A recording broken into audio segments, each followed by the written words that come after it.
so I'm going to call this meeting to order. Welcome, everyone. And let's see, can I get a motion to adopt the agenda, please? So moved. Second. All in favor? Aye. Great, thank you. Approval of consent agenda. Can I get a motion to approve? Second. All in favor? Aye. Great, thank you. No action items removed, so we'll move on to action items on the non-consent agenda. Approval of financial report. Is Mr. Tejas here? Doesn't look like it. Let's see.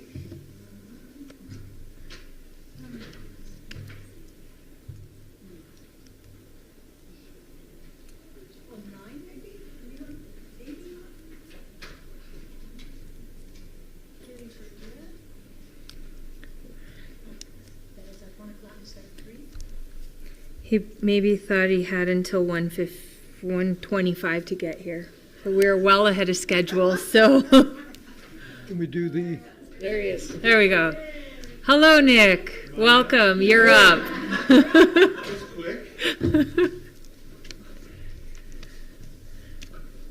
our chair is very motivated. Okay, Chair Quintana. Hello. Yes, I'm chairing today. Good to see you, Chair Quintana, board members, and President Rowley. We have the financial reports for the end of October. And as you can see in your packets, the MD&A shows that the college at the end of October had $37.8 million in the operating cash account. In the prior year, we had 40.5, so that's decreased a bit over 2.6 million. The decrease is really related to spend down of bond proceeds that we had in cash in our operating account. Tuition fees revenue was 3.1 million at the end of October. Last year, the prior year, we had 2.7 million, and that has increased about 428,733 or 16% over the year. State appropriations totaled 5.3 million.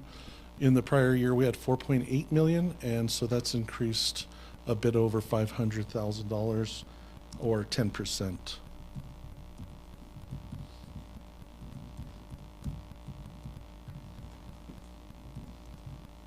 Just trying to log on to my computer here.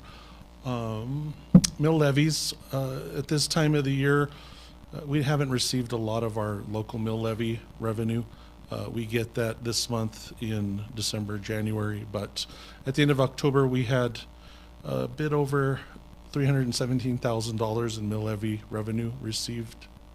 In the prior year, at the same time, we had 308,000, so that's grown just a bit over 9,000 and grown 3% over the year.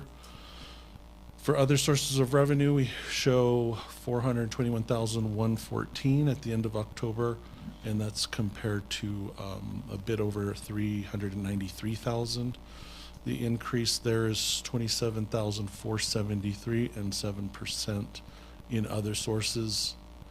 We also show that in total ING revenue, we have received at the end of October 9.9 million. The prior year we had received 8.9 million at the end of October, and so that's increased 11% and a total of 951,952 there. Moving on, on the expense side, you see that ING expenses have declined by 2%, a small percentage. They've totaled 13.5 million this October. In the prior year, we had 13.9 at the same time. And so that has decreased a total of 345,621 over the year. And, you know, a lot of that, it's not that large amount of our budget, but a lot of that is, I think, a timing issue. So we'll keep monitoring that in the future to assure that that levels out. And And then reading off the cash report. In total, all of our bank accounts combined total to be 54.2 million at the end of this October. In the prior year, well, we'll get to that later. Oh, we'll look at the prior year in the detailed cash report, but so in total, all of our bank accounts have 54.2 million.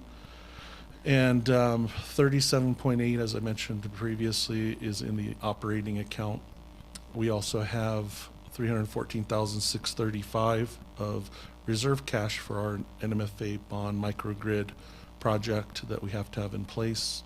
We have 3.4 million in restricted debt service, and that's to retire outstanding GO bonds and service debt for the college. We also have the 12.7 million for policy 1-31 that is a part of that 54.2 million. This October we had again 37.8 million, and so that has gone down a bit over 2.6 million. For the debt service account, I mentioned that earlier, this October had 3.4 million, so that's increased 1.9 million over the year. The large increase there is related to, we had retired some previous bonds that were issued way back earlier in, let's see here, it would have been 2014 or so. And so we've retired some large amounts of bonds that were outstanding. They're completely paid off.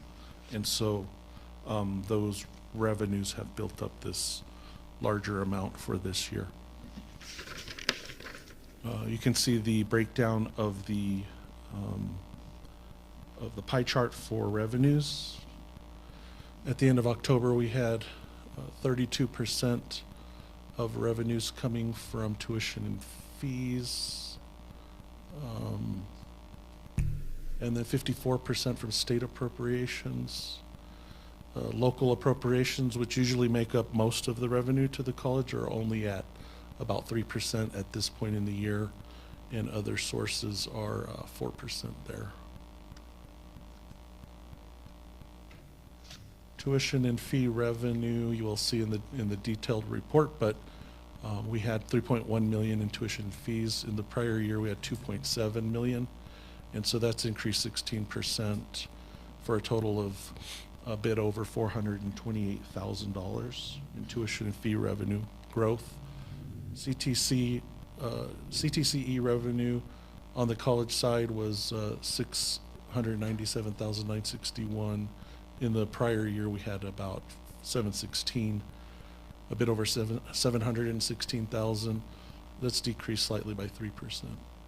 A lot of the CT revenue comes in at the end of the year, at the end of the fiscal year. State appropriation revenue, again, was 5.3 million. In the prior year, we had 4.8, and so that has grown about 10% from our legislative appropriations. I've already mentioned local tax revenue. Just not a lot of activity at this point in the year, and is just up slightly by 9,265. If we can move up to other sources of revenue on the page 3. Other sources of revenue are, this is where we account for our interest off of our bank account, indirect cost recovery from grants, and some miscellaneous revenue. But the majority of, so at the end of October we had 421,114 in total, and so of that 421,114 we had recorded 196,090 of investment income from how we have our interest on the bank balance. So about half of the total of other sources fundings coming from that investment return, which is really good to the college. And the other portion, so the The remaining, 200,000 or so is primarily from indirect cost recovery off of our grants. And then on the expense side, this chart really remains consistent through the year. And you'll just see the proportions of our ING budget and actual expenses on our ING budget. We have 46% of the budget of actual expenses occurring in the instruction exhibit 10 category, 12% in academic support, and that's exhibit 11. 10% of the total expenses are in student services, exhibit 12, and then 19% in institutional support. Plant makes up 13% of total expenses at the end of October. So again, expenditures are down slightly by 2%. I would imagine that's going to level out throughout the rest of the year. The budget to actual spend, so the amount we have budgeted to the amount we've actually spent through October was 27% of the available budget. And that's at 33% of the fiscal year complete, so it's on track. That's what we normally see there. That covers the MD&A. Do you all have any questions on that? Sounds like our expenses are down, so we can afford heating up this room. I mean, under the Is it a little cool in here? Yes. My office is burning up, so I don't know if that makes up for it. These windows. Yeah, so, You know, I mean, I don't get too excited about expenses going down and revenue goes up and we don't have what we need. Mr. Titz, if I haven't noticed this before, I apologize, but did you add something different to the MD&A on the first page, like where you're highlighting restricted, like that cash and bank section? Has that changed? no. Where it's that's- more detailed, or maybe you're highlighting things? Yeah, of- I'm just trying to point out that the most of the cash in our bank has a restriction on it. Yeah, thank you for doing this, because I think that it is important to remind folks, especially people as they see the packet, what is restricted, that it's not just money in the bank to spend on whatever we want. Yeah, and that's the thing is that with the type of higher ed, finance and accounting, in order to have a very clear picture, you have to see the separate buckets that everything's in. So like you hear the feds talk about the color of the money, the color of this money can only be used this way. Yeah. That color can only be used that way. And so, I've tried to kind of clear that up a little bit so that, the public just doesn't see that large cash balance as Right. funds that we can use for whatever purpose. Yeah. I think that's important for the reports to be able to, like, for those to be understood by people who are looking at them, maybe not on a regular basis. Right. So thank you.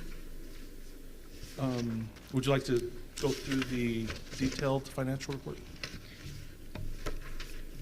Because the MD&A is basically the Right. the most. No, I think if we can, I'd like to open it up for questions if folks have more detailed questions. I just have a question about this chart, The CFI. composite. Yes. So we'll be updating that for the board's information. We recently met with our auditors for our exit conference for the FY25 financial statements, so for last fiscal year. We submitted that audit. It was due on the 1st, so that's been completed. We have to wait till the state auditor releases it publicly before we can talk about it publicly. But that's done. Once we have that audit released, we submit to the HLC for accreditation all of the financial information from SFCC as a part of our accreditation requirement, and we input that information into their calculations, which come up with that scoring. it is important for accreditation. As you can see back in 2014, when things were not so great here, we were at 0.80, so under a 1 point scoring for our HLC accreditation. We got a letter where they basically said that the minimum is 1. Yeah, the minimum is 1. You don't want to, you don't want to go below 1. And, a healthy financial score from the HLC is really anywhere from where we are to 5, probably. That score's heavily weighted on cash reserves.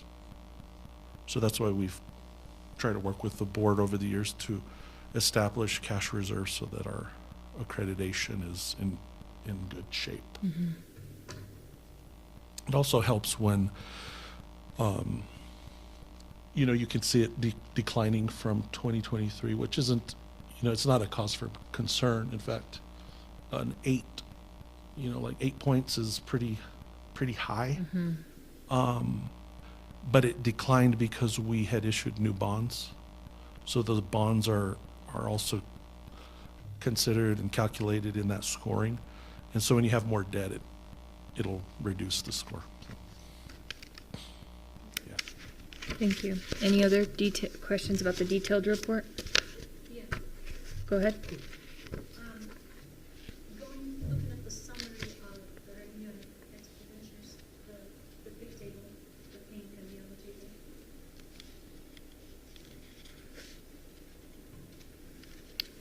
It's on cash and bank. Is that the table you're referring to? Summary of revenues and Oh.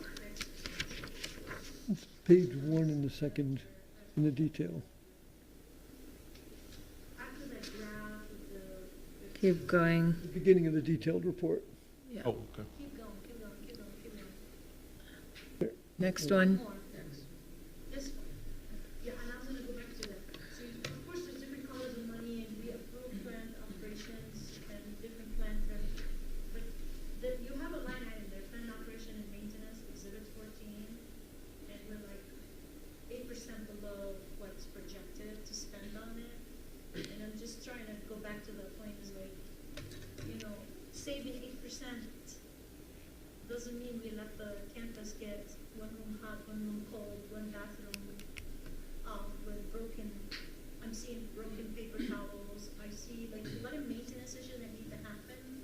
So hopefully, we have budgeted money for it, right? So we have the money in the right bucket for that, don't we? To keep up with maintenance of the campus? Yes, we do. And the 8% decline is if you keep going lower there. On the page toward the bottom, you'll see the breakdown of compensation and expenses. So that's slicing the exhibits by comp benefits and really like supplies expenses. And so, some of that is related to the utility line item where last year we saw that we had 370,034 of utility expenses, and this year we're at 310. So that's gone down $60,000 and 16% in utilities. So it would apply to that exhibit. So that's part of it is a decline in the electric utility. Some of that, yeah. As we've gone to the point where we're really nearing the end of the microgrid, we have been able to manage utility usage and avoid peak costs now with the technology, and so I think that's what we're starting to see there.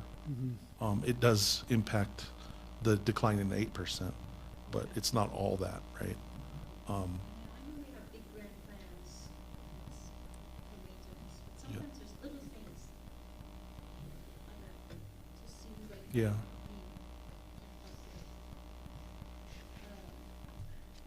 Anyway,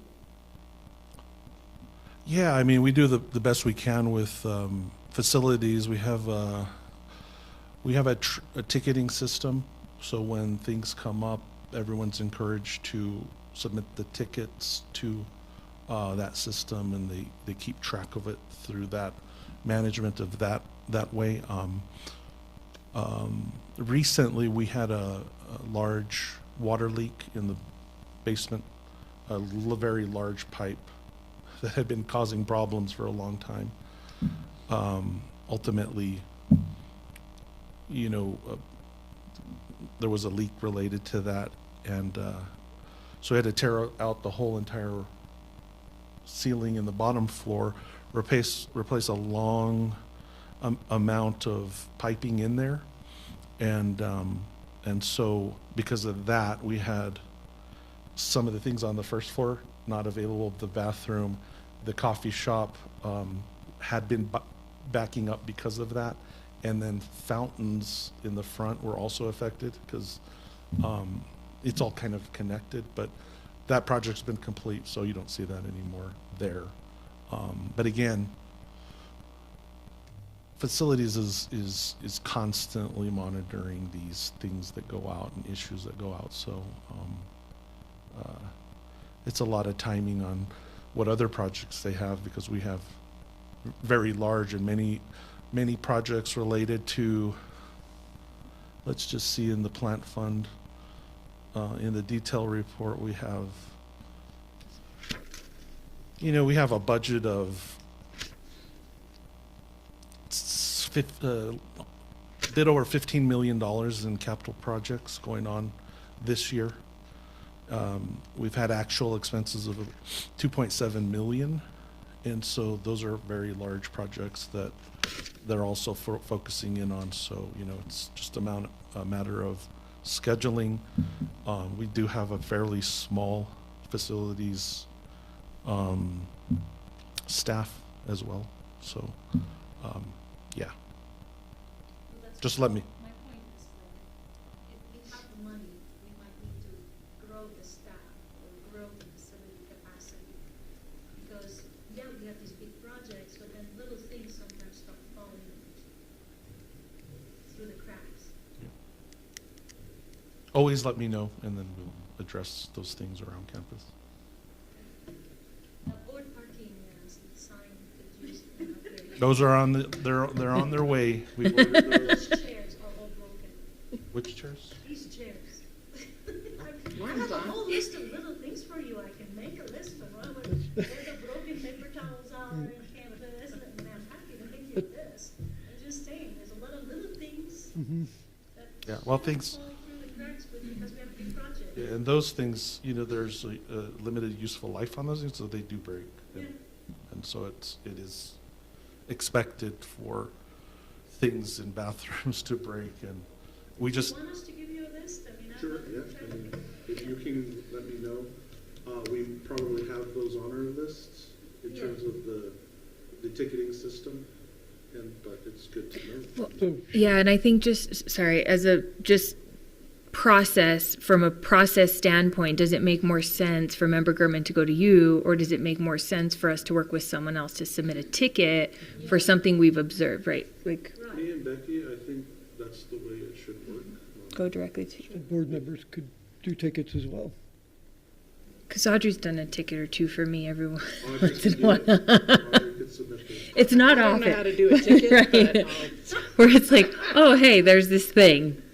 Ceiling tile is falling out, right? know who Like, to ask. Yeah, I mean, a lot of it is just depending on the time you come in, because you might notice certain things at a bad time, just like that huge sewage line that went out all at once. It impacted a lot of different things. If you go over there now, you won't see any of that. so just so I make sure that we're all clear, if we notice something that is broken or is in need of repair, the process should be for a board member to email you, Becky? Okay.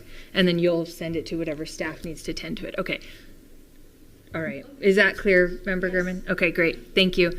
Member Wilson. A couple things. One is I think that this is a problem that we're going to have to begin addressing, is that we're operating a very large campus at far below capacity.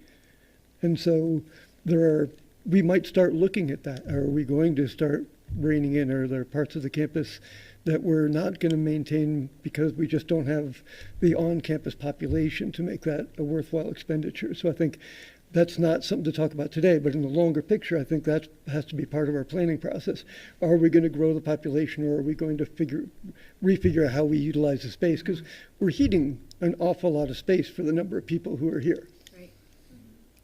So, Absolutely, and a lot of this is laid out in our long-term facility master plan, which, you know, it's our North Star. That's what we use for everything related to facilities on campus.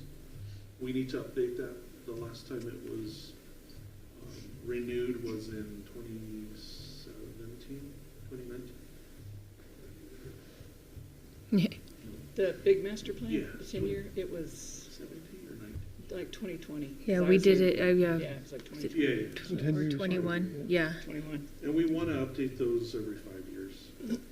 So, in the facilities department, we've been talking about that, the need to do an RFP to get an update to it. We don't have to do the comprehensive one we did last time, which was a big effort, a big lift.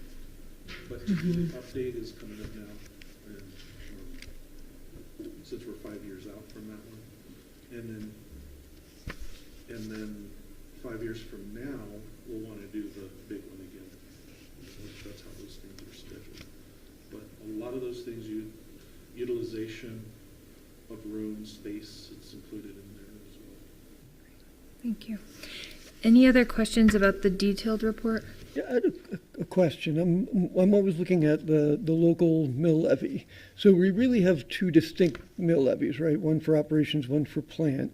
Are they both reflected in the local appropriations on this page, or is that is only the operational? ING is on operational, Okay. operational only, and then if you turn to the plant fund, Mm-hmm. the last column on the right is the debt service column. And you see that at this point in the year, we've only received $86,000. Mhm. It's not the right time. Right. Right. But once we receive the large infusions at this point in the year, December, January, in those reports, you'll see the revenue there Mhm. for the debt service mill. Yep.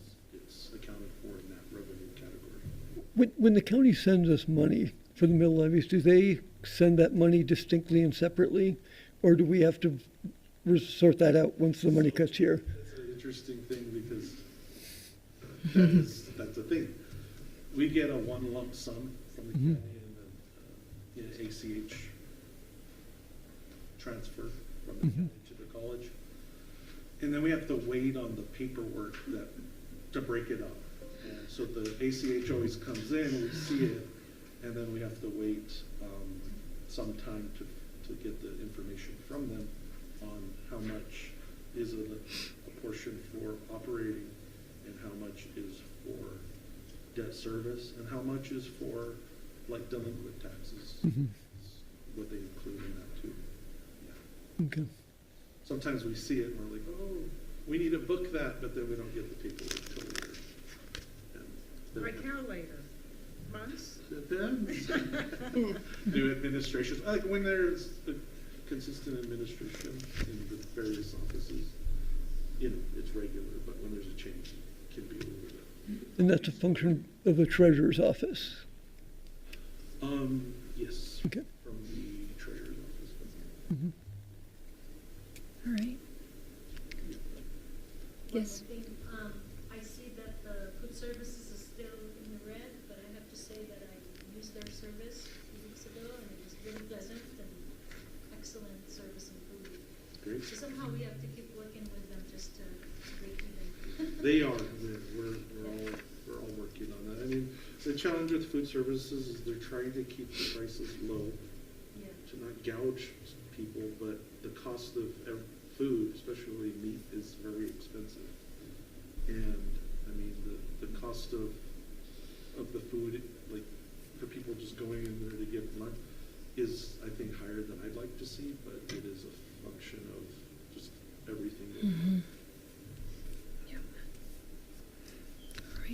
Thank you. Thanks. Can I get a motion to approve the financial report?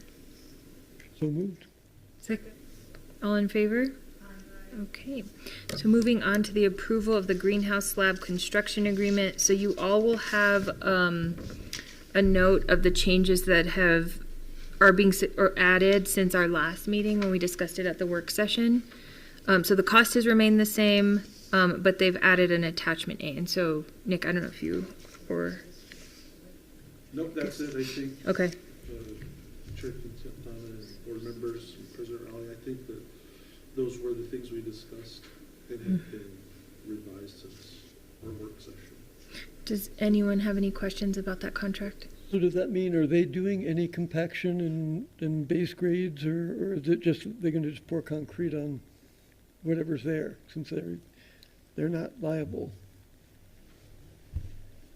That made me a little nervous, and I know that's normal in concrete, but if that came up, do they believe that there's a problem with the surface? I have not heard that there's an issue there. I don't see anyone else. And not anything I would want to hold up the contract over, but I mean, if there's any assessment that there might be an issue, if our people could at least go in and do some tamping or something to do, so we don't, to make sure that if we're getting concrete poured, that it's not going to crack all over because there was a degraded subsurface. Right. I don't think that would be an issue. You know, I mean, they are required to follow all code requirements. Mm-hmm. What are you exactly seeing in the contract? Well, just in that attachment, would not be allowed for existing soil conditions, remedy of existing soil conditions. So it sounds like they're not planning on doing any. If they come in and find out it's substandard, they're not obliged to do anything. Yeah, I think that at that point you'll see a change order. Okay. So we'll want to avoid that, but before we sign, I could broach that to them and ask them about it. Yeah. Like what's the probability and what is the likelihood that we'll. So they'll at least do an assessment of whether it's worth, whether they would normally do any other work and let us know before they start pouring concrete. Right. Okay. So how long is this gonna take? Till May, apparently. What? It says it could, on the contract says it could take until May. They have till May to finish it. I know that they want to get going. I think they want to get going as soon as possible, but the temperature also. Yeah. Mm-hmm. So, It's too cold now. Not inside the greenhouse. Oh, it's nice and warm in there. Will they be able to grow till past May? Well, that's the worst case scenario. yeah.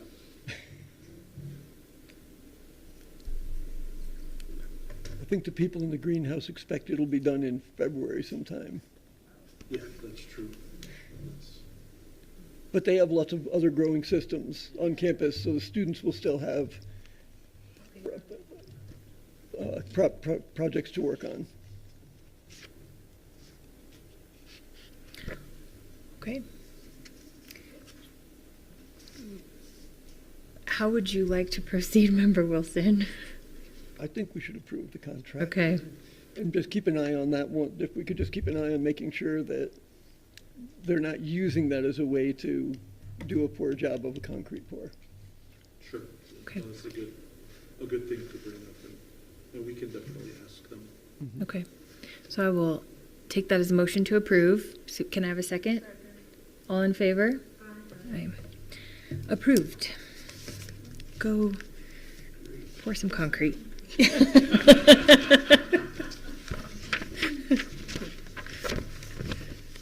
Okay. Thank you all. Thank you. Okay, information items. Dr. Ortiz Gallegos with an update on the SFCC student government.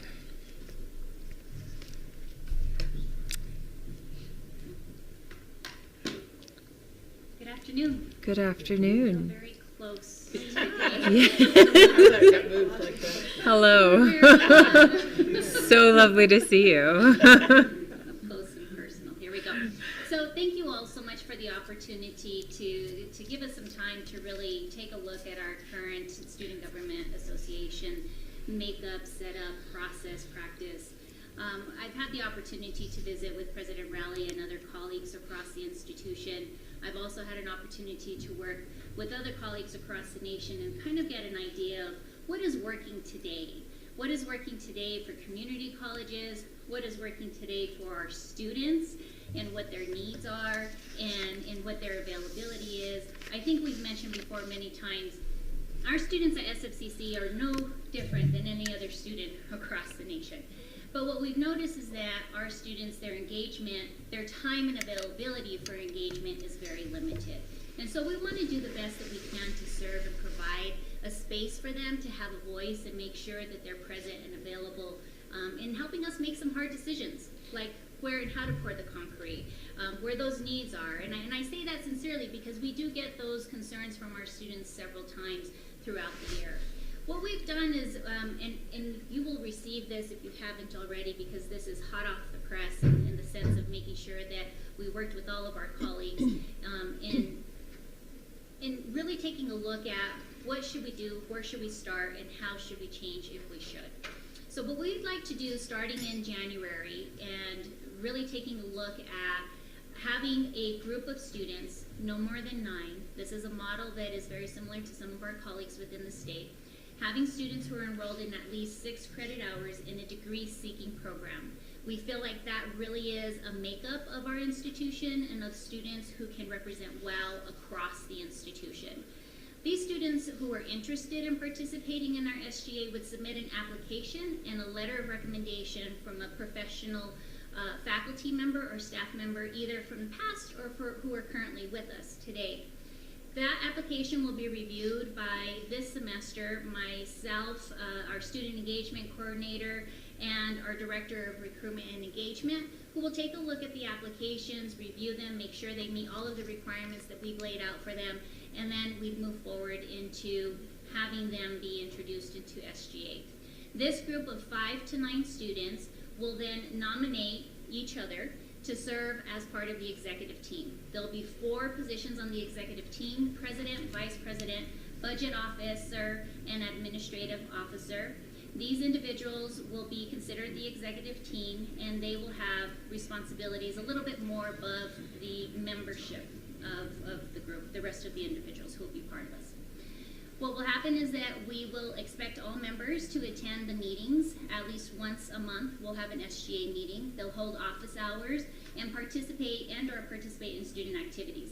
It's not just about being part of something, it's about being engaged with the campus. And so we really want to hold them accountable to that and helping us serve our students across the institution. What we're also planning on doing is paying them $750 stipend. All of them will receive the same amount. The difference between them and the executive team is that the executive team will also work during the summer, and they'll receive a $300 stipend during the summer. The executive team will attend all of the regular SGA meetings, but also the executive meetings, and they'll also be assigned to committees across the institution. Right now, I believe there's 3 that are identified in the bylaws, and so they'll be assigned to one of those 3, depending on where their interest is. We really want them to choose which one they would like to participate with. They'll hold office hours and or participate in events and activities across the campus throughout the semester. Again, these are some of the criteria that we have listed with regards to being in good standing, a 2.5 GPA, making sure that they are dedicated to participate fully. We're looking at this process ongoing, but for this first time, it would be through the spring semester. And then you'll see that in a couple of slides further down, what our goals are for the spring semester specifically, and then how their rotation or process will start. So we're looking at 1 full semester participation, fall to spring, and then summer if they're part of the executive team. We would also like to hold them accountable and be part of the college's near relative definition rule, which is something that is part of the board's policy. So this is something that we'll include within their requirements with regards to making sure that we don't have, that we expand our opportunities to all students across the campus and that they follow the same kind of process and policy as the board members. What we're hoping to do is start recruitment. Once we move forward from this particular presentation, we are hoping to recruit through the next 3 weeks of the remainder of the semester, and then early in January as well. Students have been very responsive to a lot of the outreach efforts that we've had across campus about a number of different things, so we feel like this will be a healthy time for us to get some really good applicants. We will do this until January 23rd, at which time we'll take a look at all of the applications for a couple of days, and then we'll do a kickoff early February. And then starting in the spring semester, what we're hoping that we can do is work with them so that way they can review our existing constitution and bylaws. And then we will make sure that they have proper training and understanding, and that they will have some support and mentorship through the student engagement coordinator, whom, by the way, we're currently searching for that position, to fill that position. And then they will vote on making recommendations to any changes, if necessary, if they find any, to the Constitution and bylaws, which will then, of course, come before the board for final decision on that. So, Thank you, Thomasine. If I could just ask folks online to please mute yourself. No, that's okay. I think there's some background noise that was, or maybe you've muted them. No, okay. Thank you. Continue. Yeah, and I appreciate that, Chair Quintana. That is where I stand, and for any questions that you all might have, but we're really excited about this process. The biggest change here is that we're not going through an election process at the beginning of a semester. That's where we were really stuck. We didn't have a lot of students who felt comfortable, confident, or had the time to go through the whole marketing piece of trying to solicit votes and going across campus and going through all that jazz. And so we feel like we've had some students who said, hey, I'm interested, but I just don't have time to do all this, or I don't want to go through this big formal election process. And we have found that our colleagues at other institutions have also shifted to this, and they've gotten really good response. So we're hopeful. This is something that we would definitely like to try, and I believe strongly that we will have a good, solid group of students participating with us through next spring semester. So the biggest change is an application process and an election process. Who would have used the applications and make a decision for the 9? I appreciate that question, Member Gerben. We did have an application process previously, but that was an application process to run for a position and to be elected, to be nominated and elected into that position. We're still going to be using a similar application process, a more simplified application process. And at this time, this first go round will be the Director of Recruitment and Engagement and myself to review those. And then the student coordinator, if we have that person in place at the time we review. I guess I have some concerns about this because the students in our policies have an important role as being part of a governance group. And the fact that the students have to be recommended by somebody who's part of another governance group and then reviewed and selected by a second governance group, it just seems like there are some inherent. I'm wondering whether a student who might be a great advocate may not be very appealing to other people who have a different perspective. And so I'm concerned that that when you don't use an elected process, that you're not really giving the student body, they're not representing the student body now, they're representing a selection that we have made.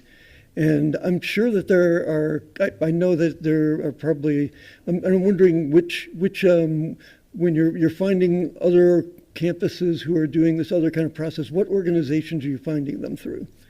Is it like NACA and those kind of organizations? Sure, I appreciate that question, Member Wilson. There's NODA, there is a National Association of Student Government Association. Mm-hmm. I can't remember the acronym for that as well. And they're also our colleagues within the state. Mm-hmm. So they're very similar, our colleagues in chess champions as well, who we've been working very closely with. Mm-hmm. Yeah, I have concerns about that. And in the long term, the students are going to be, I understand we have a broken student government right now. We're in a situation where having an election in the spring would be complicated for a number of reasons, and no natural transition from an old to a new student government. But will they be able to choose when they're looking at the models, can they choose an elected student government? If they say, hey, we used to have one, and not just the most recent one. I mean, I really think the student government degraded about 8 years ago when repeatedly the people running student services were sending in, pushing this constitution that was voted down 5 times. And then it finally was approved at a meeting in December. And so it was, I feel as though we had a pretty reasonable model that was working. And I'm just wondering whether, I just like to see them be able to look at a number of models that we've used before, and hopefully models where students can just choose each other and elect each other, and there is no interference from other governance groups in deciding who gets to represent the students. I appreciate that, Member Wilson, and I will say this first go round is definitely going to be something that we have to work through some of those kinks and some of those thoughts. The process will be their first semester to review the Constitution and bylaws, and I think it will be up to the students. Of course, as I mentioned, we will be there as mentors, but not as someone to push any kind of a model or a thought process on them, and it will be up to the students. I think the review process is to make sure the students meet the minimum qualifications. It's to make sure that they are held within high regard by whomever they interact with across campus. And then it is at that point where they will be selected to participate, but then carry out and champion what their thoughts are with regards to Student Government Association issues and concerns. I have a suggestion. Means, you know, how about if the board actually reviews those applications? I'm sorry, President Brown? No? Chair Quintana, Member Gurman, I think having the board get involved in that would be pretty inappropriate. It really is the staff supervises that. I honestly don't envision a situation where anyone who meets those minimum qualifications will not be able to participate. And so if that did happen, and I think, Member Wilson, as you said, if the students came up and said, we want this to be an elected process, then we would change it to that. As it is, the students don't seem to like the elected process, and we have to hunt people down and try to coax them into running, and then they run and they don't participate. And that's why it's just been not functional. And that's been, and I, you know, when Tomasina says that she's checked with, you know, Tomasina's a leader in national organizations, and so she has pretty easy access, I think, to that kind of information, as well as all of the student services professionals within New Mexico, that this is kind of a modified version where students can participate. They can just sort of jump in and be part of, you know, working with other students, trying to get the student voice, trying to find out what students are really concerned about, and even working, as you said, as a governance group, in that if we are looking at policies that affect students, that's where they need to go. I mean, we need their feedback, their input. There was something, you know, we're looking at considering some different strategies and how students can pay for their books in the bookstore. That is something that should definitely be vetted through an SGA, and you know, they need to hold meetings where anyone who's interested in that can find out more about it, and then ask questions of people that, you know, work with our vendor to find out what would be going on, because, you know, those are the things that right now we don't particularly have a mechanism for doing that. And, you know, fortunately, I don't think anything's really come up in the time that we were down that would have that kind of impact. But there's some things coming up that could be a great impact, but still, we need that input. And I think Tomasina's worked out a nice way to get it. I was just trying to figure out, and this is a segue for the next agenda item, just like if there's an open position on the board that we get to appoint somebody, I thought maybe we get to appoint the student government just based on the applications, but this is need to be processed internally, it's fine. No, just I'd like to have regular updates and see how this is going and all of that. And because one of the things that we hear at the national conferences is how critical student advocates are when you're speaking to state and national and other policymakers. And I just want to make sure that we're not just kind of doing activities on campus and having, but we're really developing leaders, and we're really helping to get the best leaders out of our campus that really can make a big difference to make, in lobbying for our campus as well. Yeah, and I want to echo that. Like, we're not developing party planners through this process. That we're actually giving these students some leadership development and opportunities. So, and I think it's worth trying. And if the students come back and say, "Well, we want to move back to an elected process," that should be their decision, Sure. And not ours at that point. But I think we need to figure out a way to kick this off again. And this, to me, seems like a reasonable next step. What So if thank there you. were more than 9? What if we ended up with 20 students who really are interested and want to be a part of this? Do we have to limit it to 9?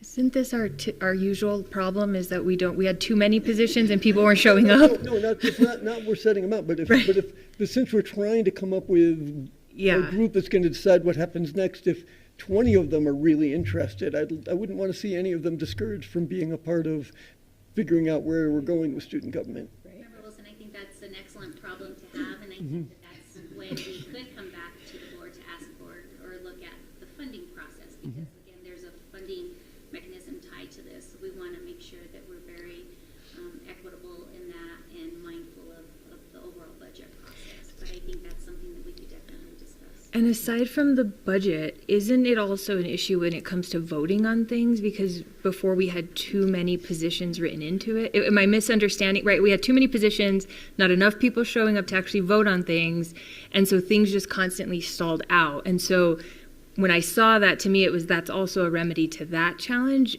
Is that okay? Thank you. So I think it's like twofold, right? We had And many people in positions, but we're not actively engaged. Right. And that held up a lot of due process through the overall governance structure. Mentioning funding and compensation, is the compensation going up to what we have been paying before for them to serve? At this time, Member Gurman, it is equitable to what we have been paying before, and again, that's something that will be reviewed in the Constitution and bylaws by the students. Okay, because the city of Santa Fe, I just increased their minimum wage. I remember in my county, we have to be comparable at least to that. yeah. Thank you. Any other questions? No? All right. Thank you, Thomasina. Thank you. Okay. Now what we've all been waiting for. The discussion on the SFCC governing board position. And is Paige online?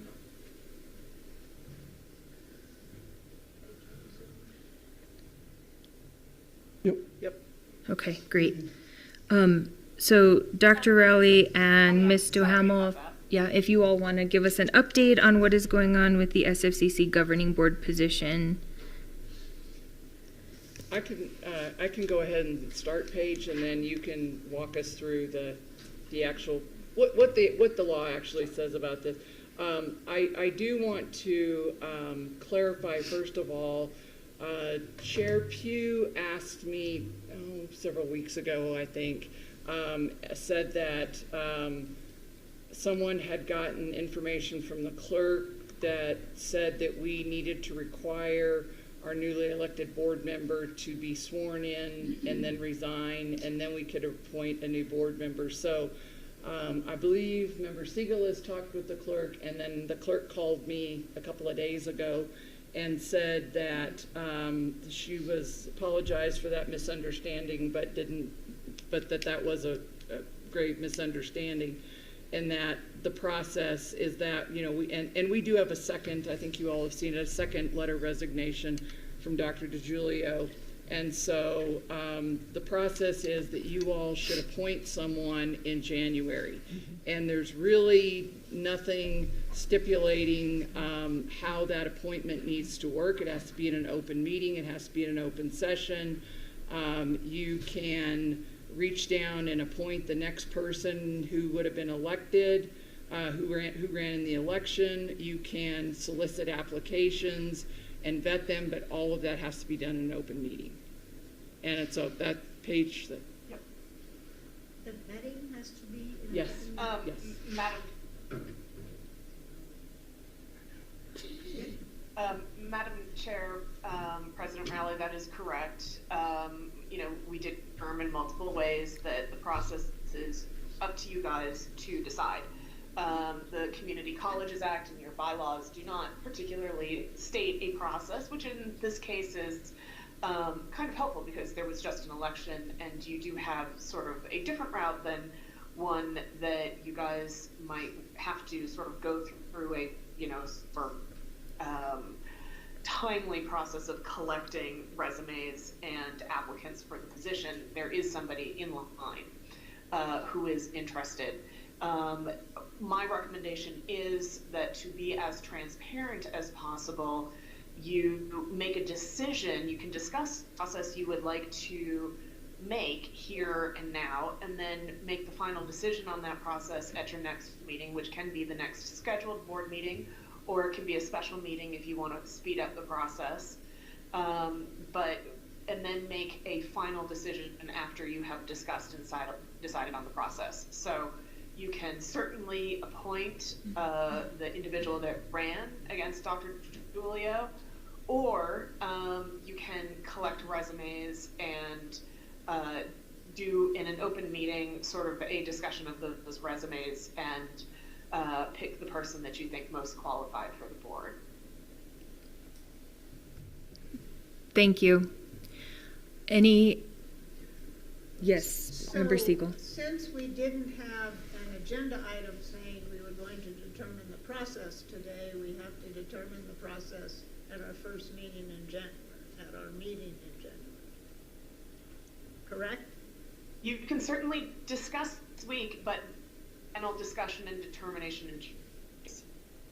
So we could determine the process in January and then also immediately make the decision on who? Or do we have to wait till the next Yes. meeting? I think we have. I mean, you would have to, it depends on what process I think that you guys kind of are heading in towards.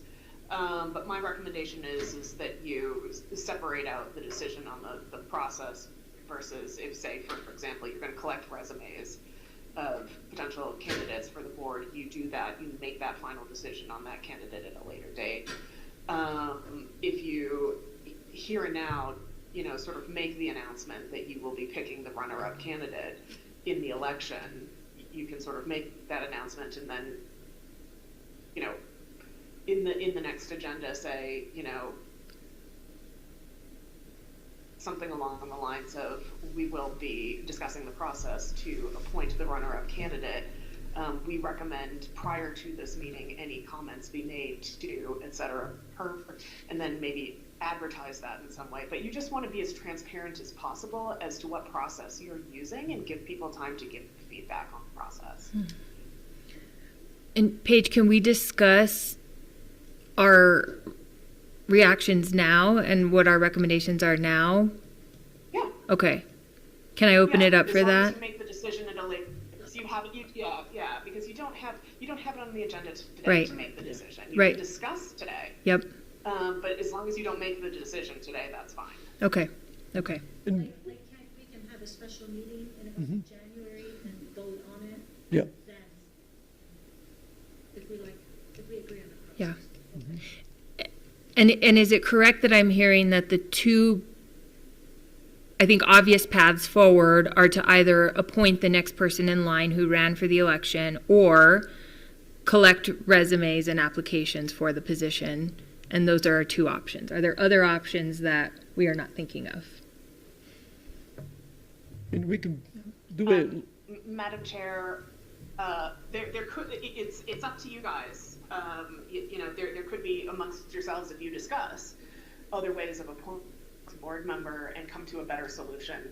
That is certainly an option to you, so long as you provide ample notice to the public that you're going to proceed with whatever third option you come up with.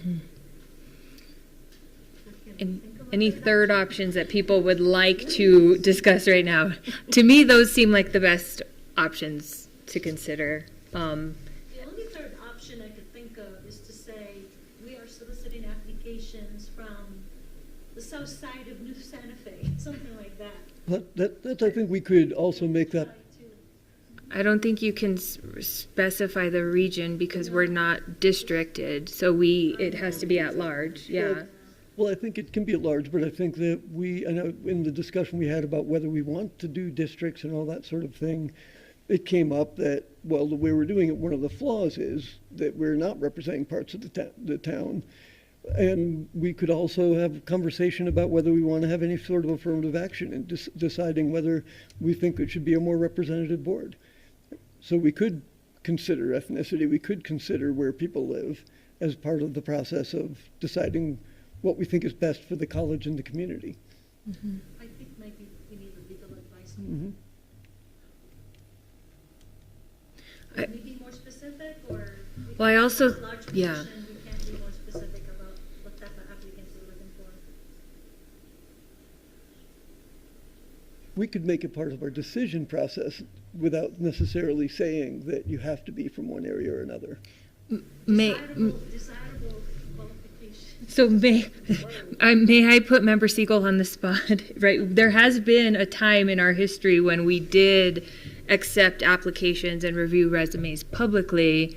Would you mind sharing what that process looked like? Yes, that was a very uncomfortable process because we had to do it all in public. So we got all the resumes of the people, and then we had them come before us. This is in a meeting, a board meeting. On TV? And then we asked them questions, and then we had to, without discussing it particularly, I mean, we had to discuss whatever it is we're going to do in public, pick one of them.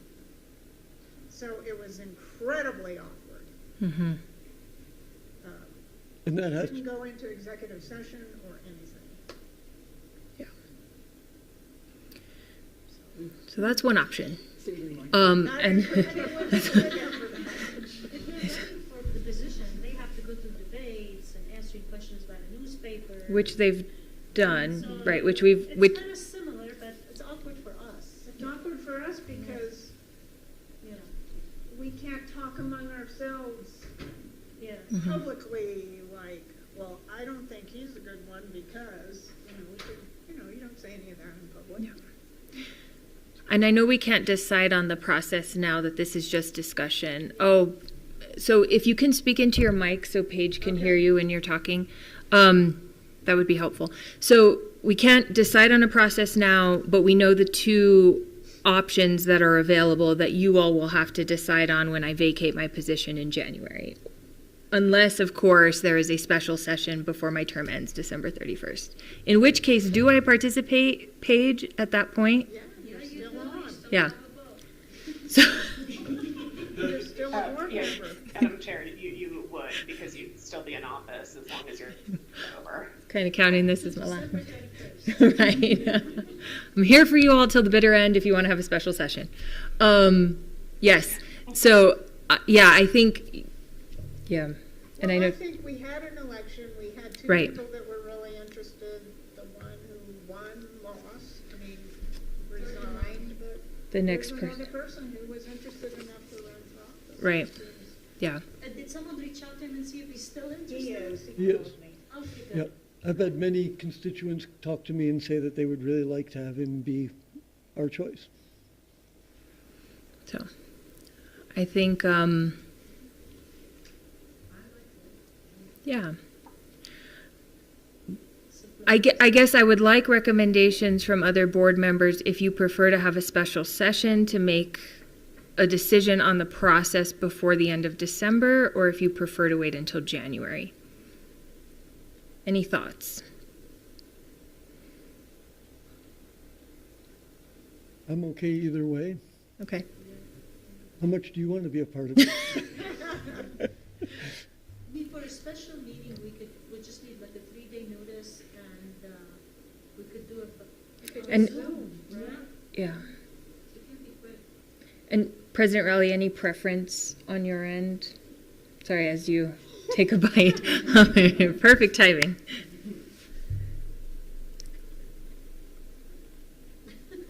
Sorry. That's okay.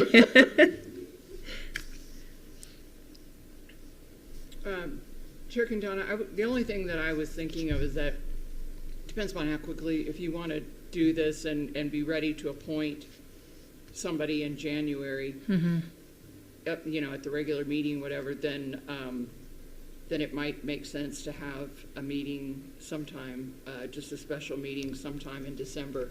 Yeah. And as Member Gurman said, we could easily just have a Zoom meeting and have that one agenda item and, you know, do it pretty quickly, I would think.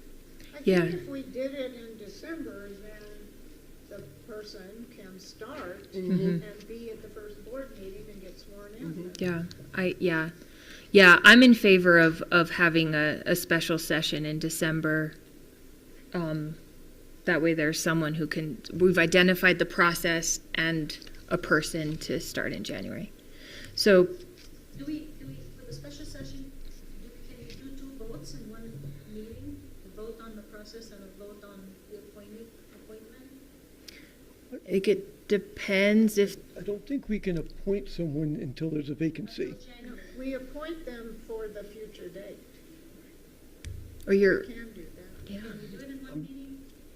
Sure that we can. I think the next step page, if I understood correctly, was to decide on the process publicly, vote on it at the next meeting, and then move forward with an appointment at a second meeting. Is that correct?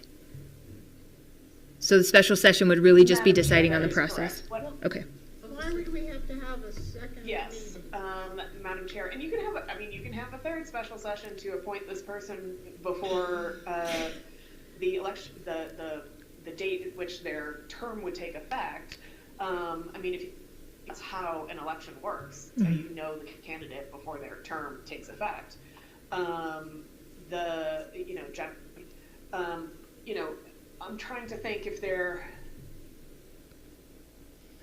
I think it would require those two separate meetings because I do think it does require some, significant notice and transparency of, what the process is and how, give people time to sort of ruminate on that and make their opinions heard before the candidate is finally selected. I don't know that you could do both on this thing.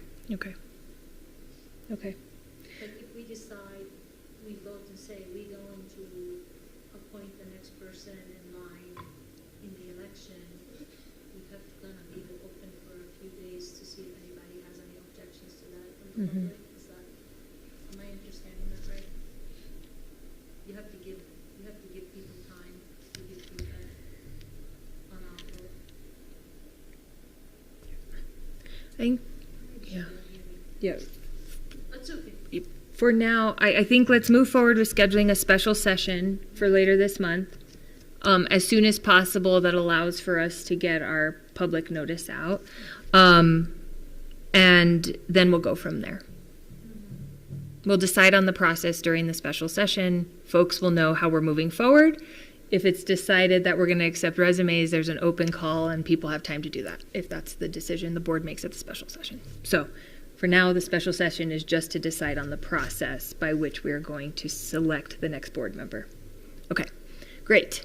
And we're going to do that in December? Yes, Okay. virtually, unless of, yeah. Okay, thank you, Paige. Anything else on this topic? It's 210, 209. No, Madam Chair, thank you. All right, thanks, Paige. Okay, moving on to communications, we've got the Faculty Senate report, Dr. S.J. Miller. Nice to see you in person, S.J. This is very close. Good afternoon, Chair Quintana. Oh, if you wouldn't mind pulling the mic closer to you so folks online can hear. There we go. Is that better? I don't think it's on. Oh, I heard something.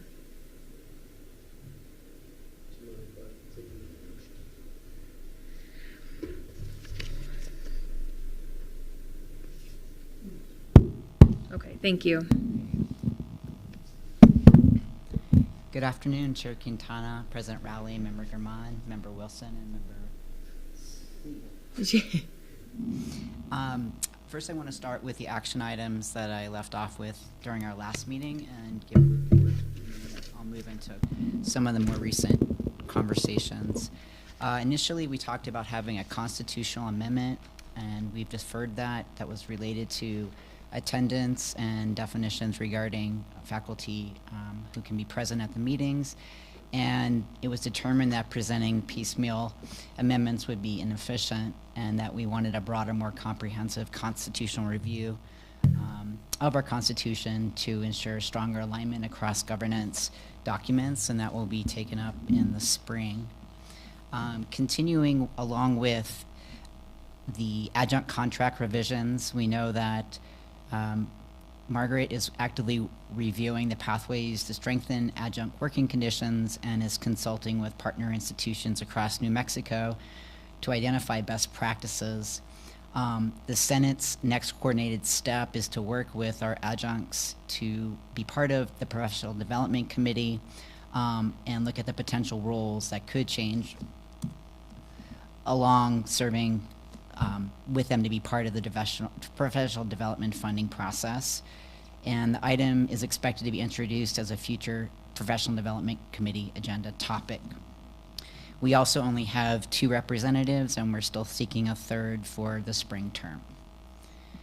Now I want to move on to some new business, which is sort of old business, so I wrote newish business. So faculty have continued to raise substantial concerns about academic quality, workload implications, and student success of the transition from 16 to 8-week courses. What administration has proposed currently is that there's a plan to convert a large number of courses, as we've talked about in previous sessions, and possibly up to 80% of those courses into 8-week format, and many of those would be asynchronous. And the timeline is for a full transition within the next 2 years. Currently, a grant has been offered for faculty who want to build shareable course shells. The union conducted a survey of all faculty regarding the 8-week conversion, and I'm going to present those results to you in a minute. Any questions about methodology and data collection should be directed towards the union. I'm simply sharing the feedback from the surveys, and that is also in the minutes, so you all would be receiving those minutes. About 50% of the full-time faculty responded, and these were the results. So 69% of faculty were concerned that decisions are happening without faculty consultation. 63% were concerned about the increased workload to transition to 8-week courses. 56% were concerned about increased workload teaching the 8-week courses. 72% believe that the 8-week courses are too short for students to succeed, and half believe that the shift does not meet the needs of SFCC student population. Some of the key feedback that was streamlined here is that students who were informed about potential changes responded negatively. Faculty want individual consultation by discipline, similar to the business school model. Some deans consulted faculty, others did not. Uneven communication across schools seems to be prevalent. Strong desire for faculty oversight and transparency before any course is converted is a must. The Senate action that was taken was that the Senate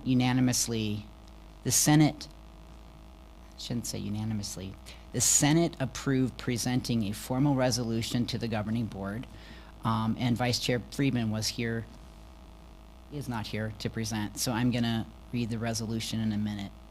Note that the Senate is committed to working with leadership to ensure that any transition to 8-week scheduling proceeds at a measured and transparent pace. So this is the resolution. So Where is the resolution on the document? it's It's not, okay. The minutes we're getting are from October still, so they've had meetings in November. Okay, Okay. Whereas the role of the Faculty Senate is to ensure faculty's role as experts in curriculum, faculty rank, and other academic matters pertaining to student learning outcomes and student success. Whereas the SFCC administration is undertaking a plan to modify the delivery of an unknown large number of courses with a potential target of 80% of courses at SFCC to 8-week courses. Whereas many of these 8-week classes are expected to be asynchronous with little to face-to-face faculty contact, whereas the same amount of material cannot be included in an 8-week class. Whereas the majority of faculty are concerned about the change to 8-week classes happening without faculty input, the increased workload associated with preparing and teaching 8-week classes, and the change to 8-week classes not serving SFCC students. Whereas faculty are much more in touch with student needs and the material covered in these courses, they are the most competent to determine which courses are appropriate for an 8-week schedule. Whereas the School of Business and Professional Studies has had good success in moving classes to 8-week format by consulting faculty who teach those courses. Whereas the data from SFCC shows that students do slightly but significantly worse in 8-week classes compared to 16-week courses. Whereas faculty have not had sufficient opportunity to understand the details of and the impacts of this wide-ranging plan to remake the way in which courses are taught at SFCC. Be it resolved that the VAPASA immediately stop the process of converting 16-week courses into 8-week courses, following the model that has already worked in the School of Business and Professional Studies. Courses will not be converted to 8-week classes during fall and spring terms without the express approval of the faculty teaching those classes. The VAPASA will immediately begin meeting with the committee of faculty to discuss the curricular and academic impacts of a change to 8-week classes. The Faculty Senate will identify members of the committee composed of faculty representatives from across the college. The committee will investigate at least the following items. A, data comparing student success and persistence in 8-week versus 16-week classes. The data should come from SFCC, from the summer versus fall and spring, Northern New Mexico College, and other institutions with student populations similar to SFCC. B, the workload impacts on faculty to convert 16-week classes to 8-week classes. C, the workload impacts on faculty to teach 8-week classes. And the last, the learning impacts on students during a shorter term where they have less time to process and apply course content, with special attention for students with young children, jobs, and learning accommodations. Okay. So I'm going to end there, and I stand for comments. Thank you, SJ. Any comments? It seems like a very complicated issue. I mean, I've seen it from another perspective, and if we're teaching both 8 and 16-week classes, the ability for students to register becomes complicated because course scheduling, one course taught in 8-week takes up twice as much time of the week.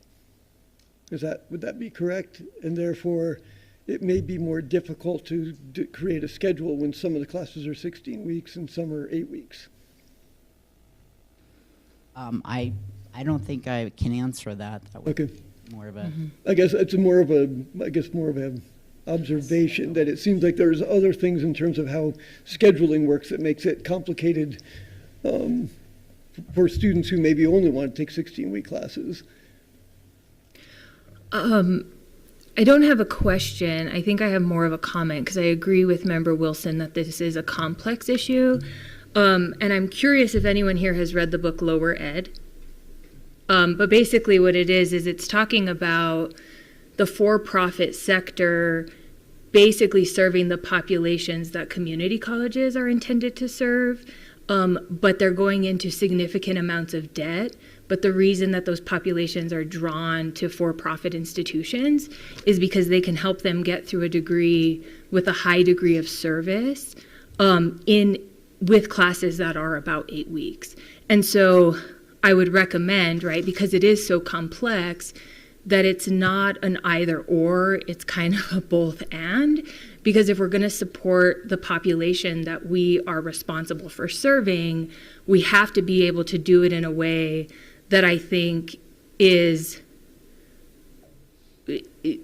morally and ethically sound, because it doesn't make sense for us to be basically giving up our community to for-profit institutions because they can get a degree in the amount of time that works for them and their families. And so I do think that that is something that we need to be particularly sensitive to. And as we're creating a model where there are 8-week courses, that we in some ways borrow from those for-profits in their high-touch service models, both with their faculty and with their student support people, to be able to serve them well so that they actually complete the degrees, right? I don't know off the top of my head the completion rates for students at for-profit institutions, but if they're not completing, they're still graduating with high levels of debt without a degree. And I think that probably tends to be pretty common. So I would say it is complex. I don't think it's either or at this point. I think the institution between the different governance groups need to come to some sort of compromise on how we can best serve our community. Because at the end of the day, it's about our students and not about and their needs and our business community. So that is my soapbox. But I do think that this is very complicated, and we have an obligation to make sure that programs are available in the time that our students need them to be available. Any other thoughts or comments?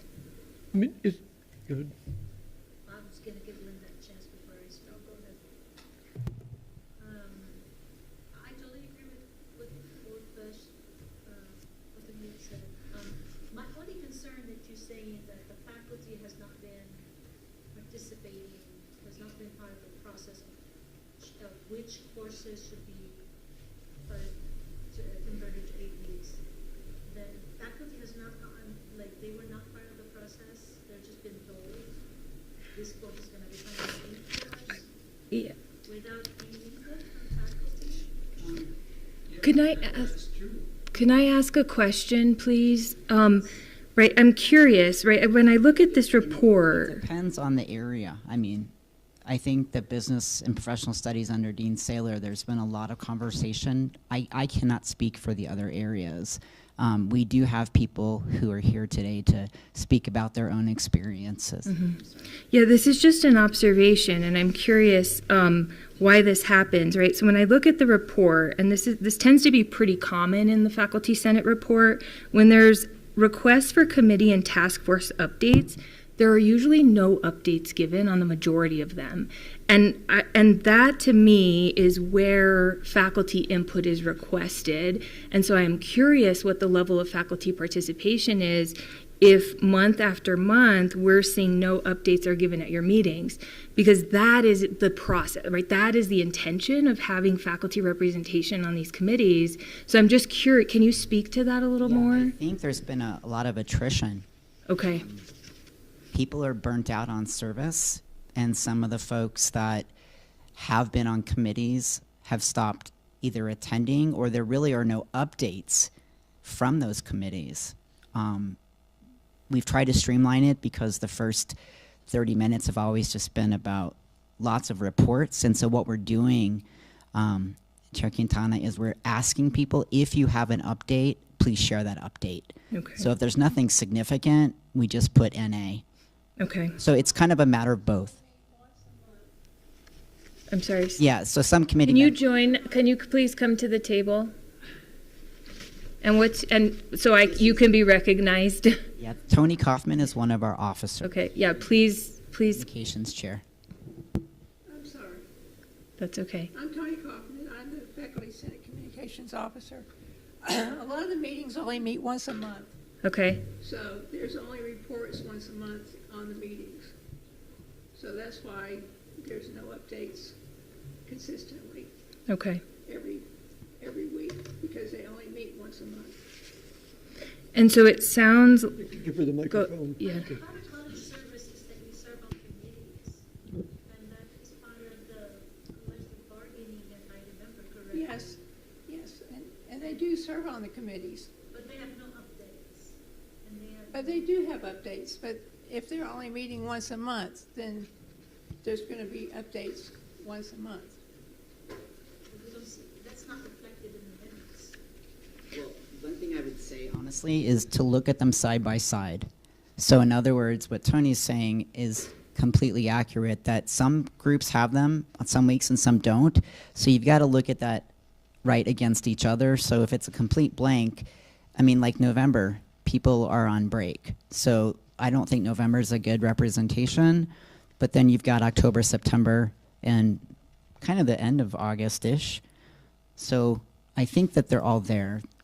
But again, we have also had people who've dropped off committees. So we're also looking for people to participate. But during this faculty senate, there have been presentations about the ACU program, right? But did you give feedback then? Did the faculty give feedback then? Absolutely. Yeah. Yeah. And And the what you're feedback seeing is now the same as the resolution? that the feedback as a result of the current survey that went out from the union, these are the results that we just received these last week. Okay. Thank you very much. Any other questions or comments? I mean, here's a question. I mean, just as a part of, as we're seeing how this works, are there potentially some courses that have multiple sections that could be both taught in 8-week and 16-week, so we have real side-by-side data and we can really kind of get feedback from students about their experience? I mean, is that a possibility? I know a lot of courses don't have multiple, but is that something that the faculty might like if there were something like that? I think so, and I think Dr. Lopez has a lot of plans down the road to think through some of that, and the feedback is really, they're very open to feedback, and I agree with Chair Quintana, we have to figure out some compromise. Mm-hmm. Mm-hmm. Thank you. I don't know what we can do, except saying, find a compromise. Well, I think we have some faculty here today to talk about that. I came today to talk about my course. Ms. Kaufman, I'm going to wait until the public comment section. No, that's okay. So thank you. And if there are no other questions for SJ, I'm going to move on to the Staff Senate report. I had one other question. I had seen it mentioned before, and I've heard more recently that there's still some conversations. Are people still concerned about the move from the pluses and minuses to just A, B, C, D, F? Is that still a faculty concern now? It's subsided. I think Okay. people have adjusted to that. Okay.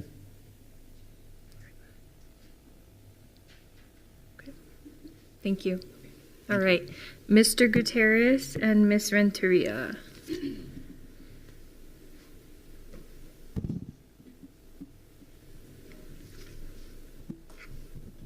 Good afternoon, Vice Chair Quintana. I don't believe that Ms. Renteria is with us this afternoon, but good afternoon to members of the board, President Rowley. Thank you for the opportunity to present on behalf of Staff Senate.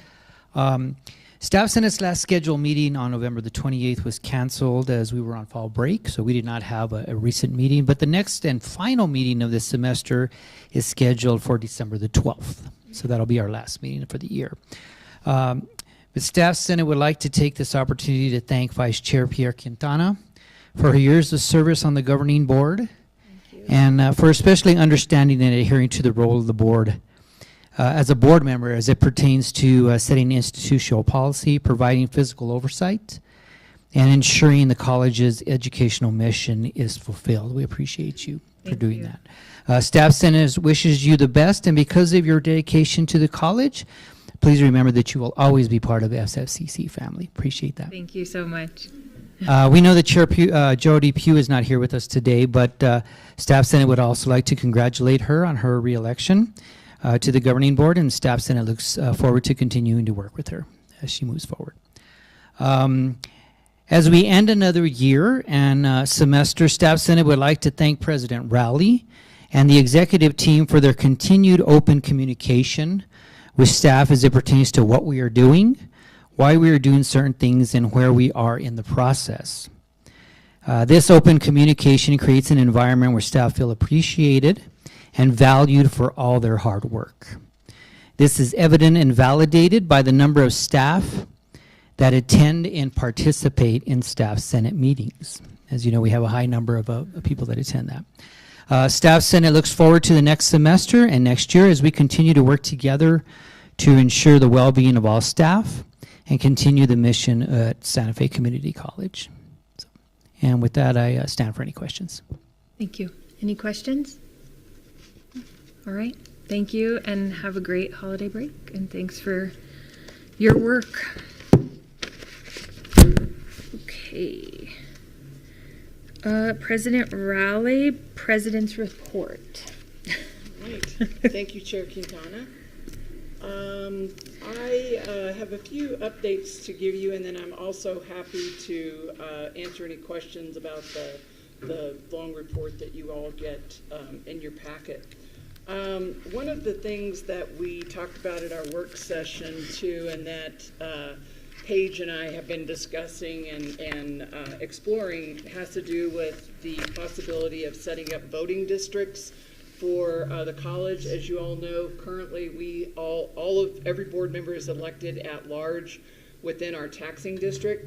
So I believe it was Member Siegel who said, why don't we just adopt the public school districts? And I said, those aren't our districts. Well, it turns out you should listen to Member Siegel because she was correct. So one of the things when I talked to the clerk the other day when she called me is we discussed this.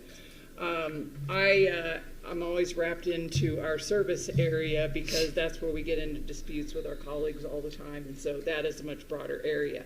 So anyway, the taxing district of Santa Fe Community College is identical to the taxing district of Santa Fe Public Schools. So if you wanted to, and what the clerk suggested was that you could just adopt those districts and then move forward from that. So that would be something to, study further, but I just did want to make that clarification because that's kind of a big thing, I think.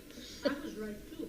Yeah, you all. That it was all Santa Fe County. No, it's not. It's close to it, but it's not it. But Chart it's. signs, I knew it's. Yeah. I also, we have scheduled a meeting with our legislators, and that information will all be getting out to all of you all on January 13th, I believe it is, and we're going to have it at the Higher Education Center at 9 o'clock in the morning. That time had been worked out with our lobbyist, Dan Najjar, so that we can hopefully maximize legislator participation, and we'll talk about our priorities at that time. So we are also right now in the process of getting together our capital requests for legislators, which are due on, I think it's December the 12th, and Dan reminds us all the time, so that we love him for that. But these are the requests that we would submit, and then individual legislators can either pick them up as an individual item, or sometimes they'll partner and go in together on larger ticket items. It all kind of depends upon how much money they have this year and sort of how they're feeling and everything. And the college at the same time is rolling out our internal budget request process this week? Today. Okay, today. So that departments that are looking for some kind of a budget increase, or if we're looking at adding new positions or anything like that, then we go through a pretty rigorous budget review process, and so that the submissions are actually starting today. Next week we have our LFC budget hearing, and so it's on Wednesday morning. So I'll present along with my colleagues James Johnston from ENMU and Sabrina Ezel from UNM Gallup, whom I went to high school with. This is a very small state. In our request, so just to kind of give you a little bit of a highlight of what the unified priorities among the 4 years and the branches and the independent community colleges will be, we're asking for a 4.7% increase to the formula. This is based on the current higher education price index, which is like an inflation indicator. So our request is based upon that, and that's like 3.8% or something. And then also another 1.2% for increases. Really, it's directed at health insurance and the inevitable increases that we're going to see in health insurance. I also heard that the NIMSIA is going to go under the Health Care Authority. So I'm not exactly sure what that is going to mean for us, but probably something. Yeah, probably. We're looking around, I'll just say that. And then also we're going to ask for compensation is a very prickly thing this year. We have been told not to ask for much and not to expect much. So what we're saying, we're not actually giving a number. We are saying that we would like to be kept in line with other state agencies, and I'm just going to let you know that what I heard this morning is that what they're saying is it'll likely be about 1%. So sometimes there have been a couple of sessions recently where it actually did turn out to be a little bit higher than what we were hearing early on. So I'm hoping that it'll get better than that. And then some of our non-recurring priorities are money for campus safety and security. There is a cybersecurity project through the Checks Council. I believe Corey Bergen is the chair of that. And then also funding for building renewal and replacement and equipment renewal and replacement. The community college sector and also the regional 4-year sector is asking for stability and predictability in the workforce training funds that we have right now. So as you all remember, that we got an appropriation for $60 million to be spent over, or be appropriated over 3 years for non-credit workforce training, and that also includes paid internships and also some apprenticeships, and that's really where the regionals have used the money. So we're looking at, we still have another 2 years of this, and so we're putting it on their radar screen so that they don't forget, because we have become, I think, very adept at using this money. Santa Fe Community College, we spend our money. I think some other colleges have had a little bit of trouble ramping up, but there have been colleges that have been able to start up non-credit programs that they would have never been able to start up without this funding. So it really is creating a lot of, it's really putting a lot of people to work in some pretty high wage jobs. So that's one of the things we're looking at. And then there's also a technology enhancement fund. The other thing that we're pushing for this year has to do with dual credit. And rather than every year we ask for more, like $10 million to dual credit or some kind of money to dual credit, and we get, half of that, maybe a third of that. But this year what we're asking for is language that would require PED to actually pay the higher education institution the equivalent of the SEG that goes to the public school. But if we're actually educating the student during that time, they're still getting paid while we're incurring 100% of the expense to educate that student. So we'll see where that goes. Great idea. Yeah, it is. It's gonna. My guess is we'll get this eventually, but my guess is we will not get it this year. But we'll work on it. Yes, Yeah. we'll keep working on it, and it's a gradual education piece and things like that. The other thing that we're just recognizing has to do with the lottery and the opportunity scholarship. We have been informed, and we recognize that although there is at least $1 billion in the fund for those programs, that they may be approaching a time where they're not able to pay out at 100%. And so what we're looking at is reviewing all of our programs, because I think what could end up happening is that opportunity may start restricting what and they kind of already do this, but they may do it more, where they're not going to just pay for any program. And so they're going to start looking at more carefully at programs that are tied to higher outcomes and that are tied to in-demand occupations and areas where we have serious shortages, like anything in healthcare, teacher ed, and all that kind of stuff. So we want to be prepared to have the evidence for them as we kind of look at that quite likely scenario. So anyway, I am happy to stand for any questions that anybody might have.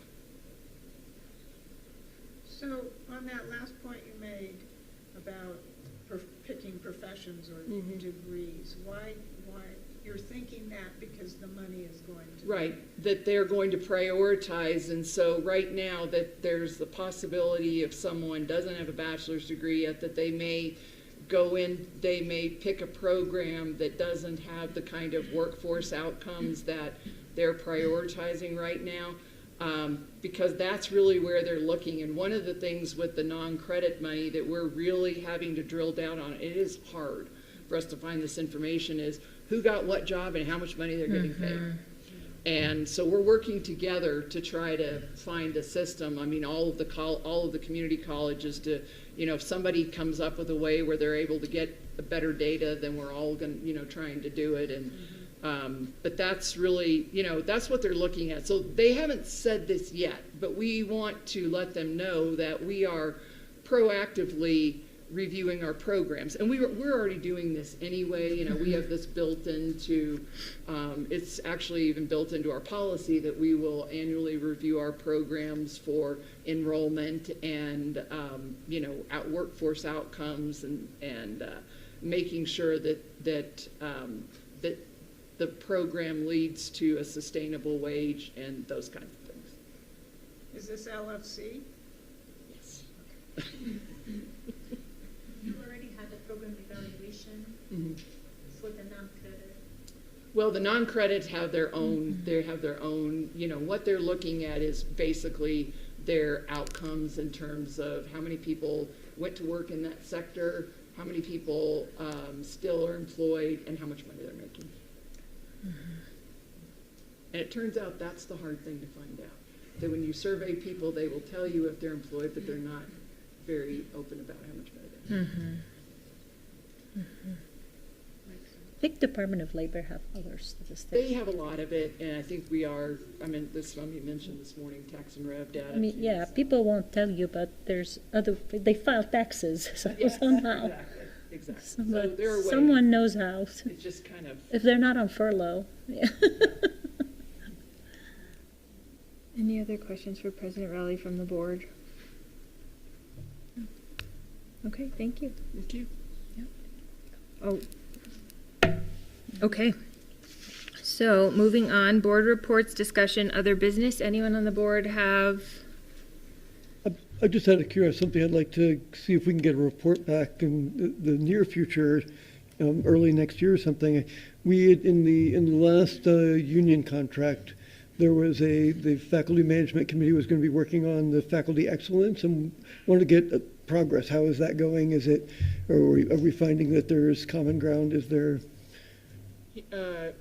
Chair Quintana, Member Wilson, I can actually report on that. I am really impressed at the progress that they have made. So we have a separate faculty management committee, and then we have formed a our own management committee that's working on this. They invited me to one meeting to kind of talk about it, and I thought, man, this is going to be a really uphill battle. I came to a second meeting, and it was amazing to me how much work had been put in, how much there is a lot of common ground. We're not quite there yet, but I feel fully confident that we're going to get there. So thank you for asking. Absolutely. So, and once we've got it, we'll certainly brief you. But it is going. Good. Yeah. Great. Anything else? So, Audrey just sent us all this email saying that because of the notice requirements, that the soonest we could call our special meeting is December 16th. Okay. December 15th, 16th. 16th? I thought special meetings usually just 3 days, no? Well, but you have to send the notice to the New Mexican and it requires 4 days. Oh, That's like an emergency special meeting. Oh. That you can do in 3 days. okay. Should we set the date or, Yeah. I mean, suggest the date? Yeah. I'll work with Paige to get the notice. Okay. Thank you. That's a Tuesday. It's a Tuesday. So 16th is a Tuesday. The 16th, it's only the December 3rd. I don't think that day works for me, Anyway, but we could, yeah, if we could send out some dates and times that work for you and Paige. Sure. Okay, then we'll go from there. All right. I have a question. Yes. What's happening, did I miss any notice, what, with that board training that we have to do by end of December, that is, should be provided by the Higher Education Department? Any news on that? Well, I think we. Quintana, Member Gurman, the last I heard was that they were going to have something that was going to, and that it was going to be online modules, and Yeah. those were supposed to be available at the beginning of December. I can ask, but I have not heard anything. I think they would have let me know. I mean, they're the one who's gonna get in trouble, not us if it's not done by December 31st. No training. There's no training, right? And you all have training, so. Yeah, we do. They Okay. can't say that they Just wanna make dropped sure I didn't miss training on us anything. on the 23rd and we didn't finish it by the 31st, could they? Yeah, I mean, they better not give it to us on the 25th of December. There will be many people joining you in process. They can and they will, you all. No, just, I'm I kidding. still have a training for the college to do, I haven't done. Chair Quintana, could I, yes, I have a please. presentation, if you Yeah, don't mind? please, by all means. Yes, I've been sitting on this for an hour. Sorry. Oh, Vice Chair Shall I Quintana, stand? I'd like to present you with a plaque to commemorate your service to the board. And as the staff's Senate has said, we really, really appreciate your service. We thank you for everything that you've done for Santa Fe Community College. You have helped us grow into a better institution, and we are really going to miss you. So thank you so much for being here. Thank you.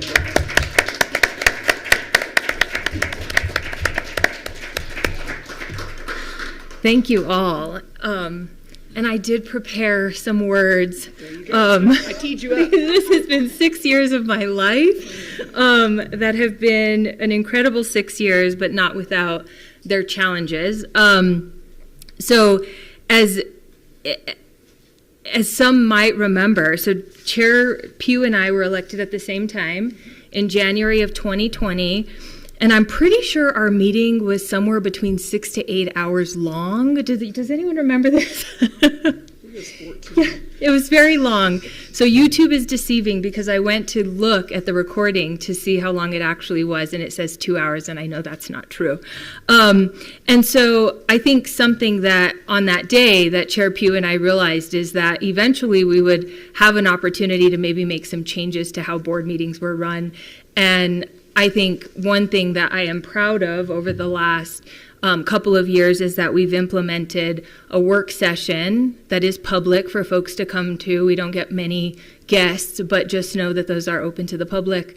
And that allows for the board to have discussion, to have open discussion, because oftentimes we're not seeing something until we get our board packet and we've not heard about it. And where we're having to discuss it all at the regular board meeting, it takes, sometimes we're not able to get the answers that we're looking for. And so I think this has allowed for us to ask the questions that we need and to get our questions answered over a couple of weeks before we actually have to vote on business. And so that's something that I think I am proud of. As many of you know, in March 2020, COVID happened. And by that point, we only had Jody and I had only had 2 meetings. And that was a challenging time, as we all can remember, and it doesn't feel like it was that long ago. But some of the things that had happened were, we entered a financial emergency, which resulted in rifts, we closed programs. And that didn't feel good for anyone. And so as a result of that, there was a commitment on the board, and I commend the folks here who were there at the time, as well as the administration, for recognizing that there were problems with our program review process and working to improve those. And so I think, because we never wanted to find ourselves in a situation again where we were having to decide what programs to close during a financial emergency in the way that we did back then. And so that's something that we work to improve, and I think that is obviously an evolving process, but it's definitely better than what we had before. We've entered chess during the last 6 years, which, as those of you who are working on the chess project know, this has not been an easy thing, but it's definitely been monumental in many ways in terms of the service we're going to be able to provide to our communities and the access to education that will now be available to many people who otherwise may not have had access to finishing their degrees.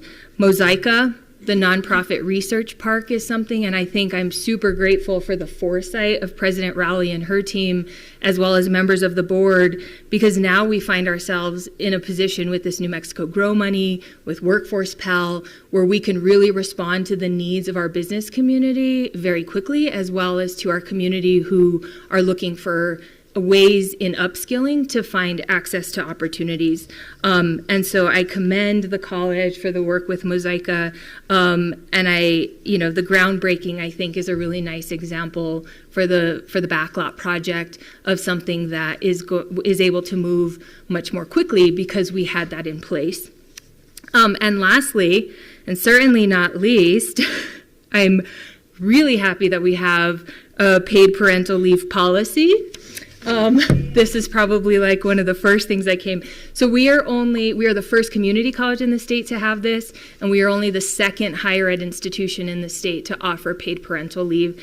And in my opinion, it is the better policy. And so I do think that that is something that we have to be very proud of. And so I would like to thank the community for trusting me and electing me into this position, for my board members, for President Rowley, for being supportive during this time, and of course my family, because, without them giving me grief, right? They're just incredible, my husband and my daughter, and very supportive. So as we find ourselves in a new political and technological era, I think the role of governance for the college will begin to look different. I think it's already proven over the last year the importance of this role, and for our elected officials to really stay on top of federal and state policy changes, because the implications I think that we're going to see, just based on what's happened the last 11 months, will absolutely impact the communities that we serve going forward. And don't even get me started on AI. So please, please, please, for the love of God, preserve the development of the human brain, and please continue to encourage our students to think, speak, and act for themselves. And with that, I am looking forward to hanging out with you all socially without violating OMA. So Godspeed, my friends. Thank you all.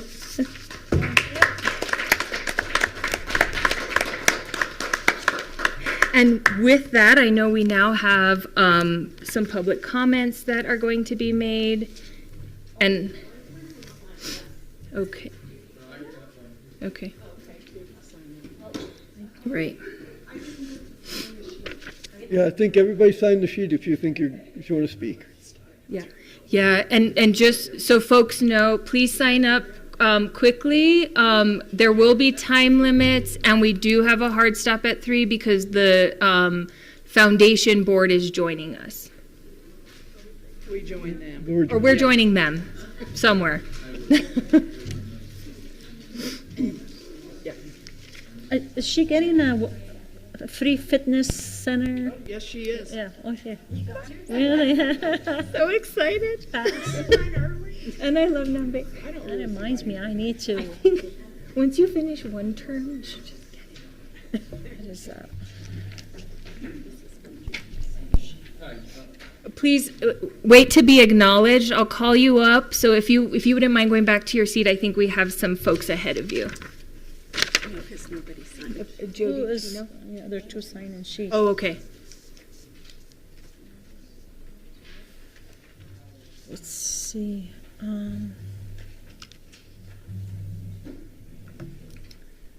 President Rowley?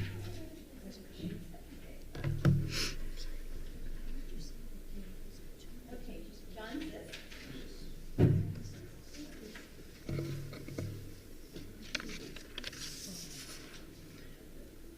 Audrey, how many folks are on the list?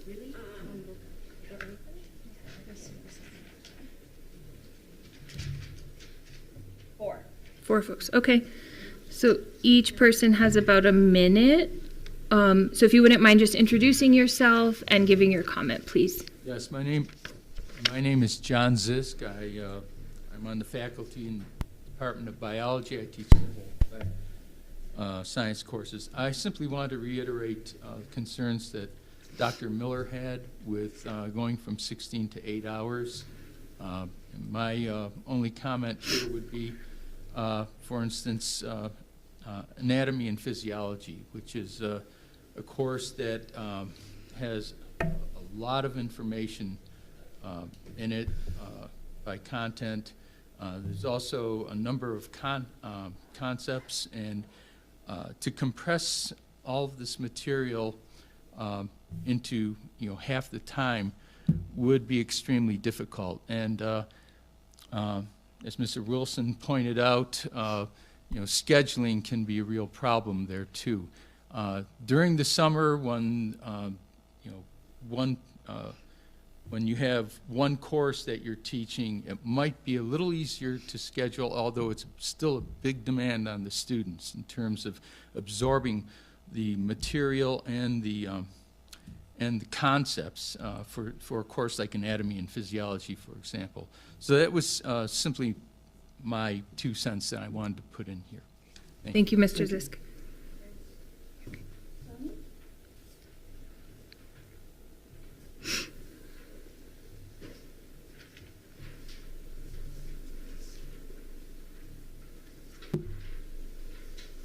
Hi, Tony Kaufman. I teach medical assisting, and hello, board members and Dr. Rowley. And please excuse my lack of decorum earlier. That's okay. I get a little excited. I teach medical assisting, and I have an accelerated program. I have an 18-week program that I teach that was originally a one-year program. So we teach 50 chapters in that 18 weeks. So it is rather a compressed program. And why I'm here today is to say that I do a lot of preparation to prepare those students to take that 18-week program. We do an orientation prior to that program. We prep them even prior to that. They have to fill an application out. We tell them that it's a compressed program and that they're going to have to work really, really, really, really hard. And we're constantly telling them and prepping them and encouraging them, and we have them sign a contract. So we prepare them for that program. My concern about these 8-week programs is that we're not doing that for these programs. We really need to, if we're going to do this, is have the advisors really work with students for these 8-week programs and prepare the students for these 8-week programs if we're going to do this. And that's my only comment that I wanted to make, is that we really do this well if we're going to do it. Thank you, Ms. Kaufman.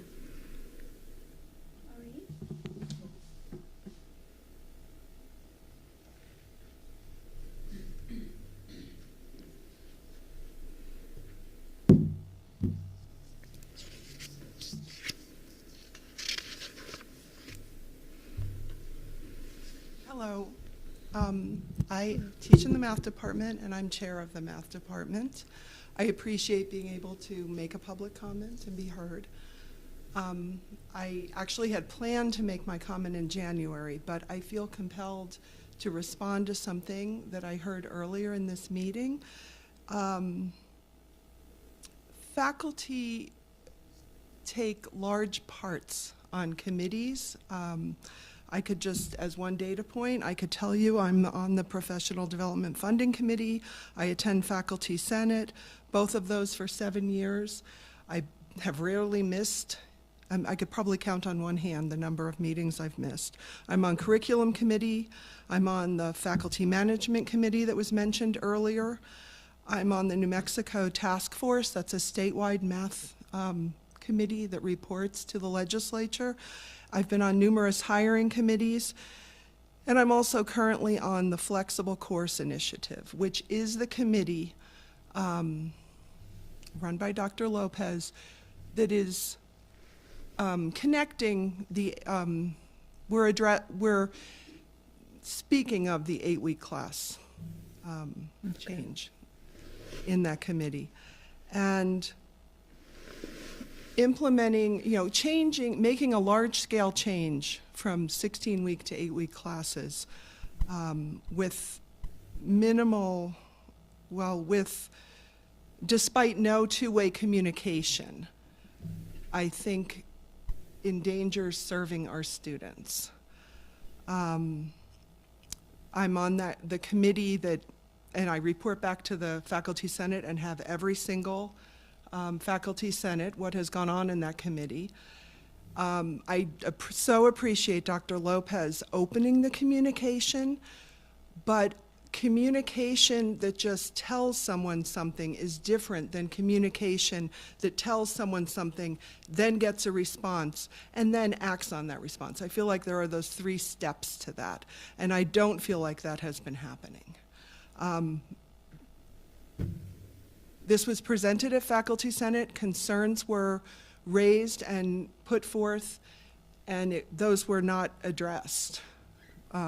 Faculty concerns were not addressed.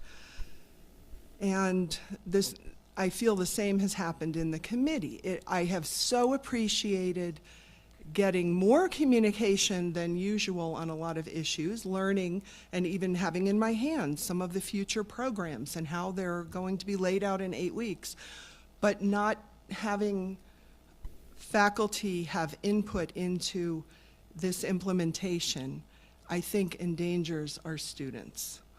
One thing I can note is in one of the programs, Business Administration AAS, in one 8-week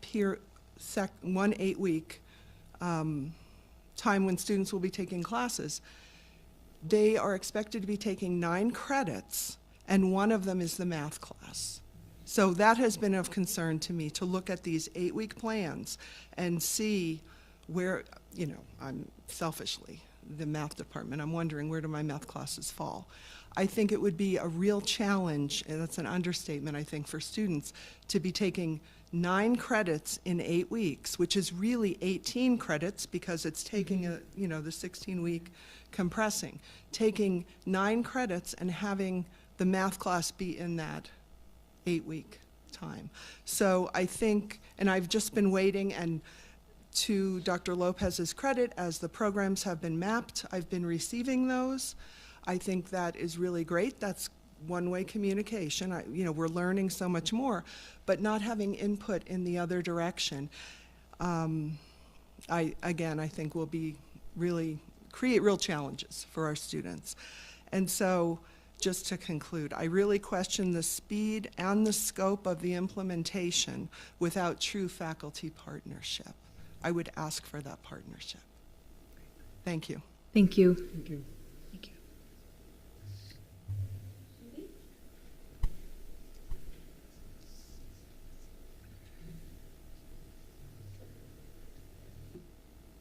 Hi there. Good afternoon. Hello. It's good to see everyone. I'm on FMLA, but I'm here because a very important thing is going on. I have actually, I'm Judy Pino, by the way, computer science. It's a pleasure to be with everyone. Put on some glasses I can see. President Rowley, Vice Chair Quintana, Board Member Wilson, Dr. Kedman. German. Okay, Board Member. I'm gonna get it wrong. Okay, did I say it one more time? No, I'm kidding. Okay. Thank you. All right, so I have been advocating for 8 weeks for years, and I'm probably sure that this is not what people want to hear, but I have been teaching computer science courses for 20 plus years, and we have to move forward and faster with some of these programs. I have taught high school students our 16-week course in 1 week, and they have jumped on board, they've got things done, been very successful. So like I said, I've been advocating this for years. There are some courses, obviously, that we cannot, and I did give you a piece of paper in front of you if you'd like to look at that. If you turn to page 3, you can see that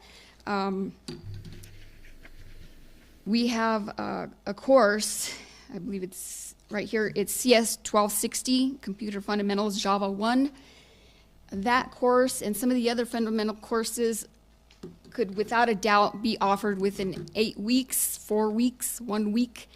I think we are at a precipice right now because we are having to compete with school vouchers going out to public institutions. I know it is just the reality of what's going on administratively, because the big beautiful bill has just said we are going to send out money and vouchers to private institutions, private entities that are going to go ahead and educate our students. So we have to, without a doubt, get on board with what we can offer, get students educated and out into the workforce. Those are our deliverables. I'm sure that's your deliverable too.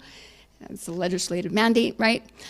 So I agree with that, with some courses. Now, if you go to the first page, this is information on one of our other 16-week courses that, with hands down, cannot be taught 8 weeks. In fact, the software we use, CompTIA, nationally recognized certification, I'm sure you're aware of it, recommends a 12-month internship with them, basically working on that course. We teach it in 16 weeks. You can see, if you turn to the next page, a list of 16 modules that we cover. That is completely impossible to do within 16 weeks. I mean, that is provided that they have nothing wrong, it's a first attempt, and their skills are not basic. But we assume that everyone comes in with basic level skills, right? So with that said, I think we really need to go carefully with some of these courses, what we can offer and cannot offer between 16 and 18 weeks, and we have to get on board.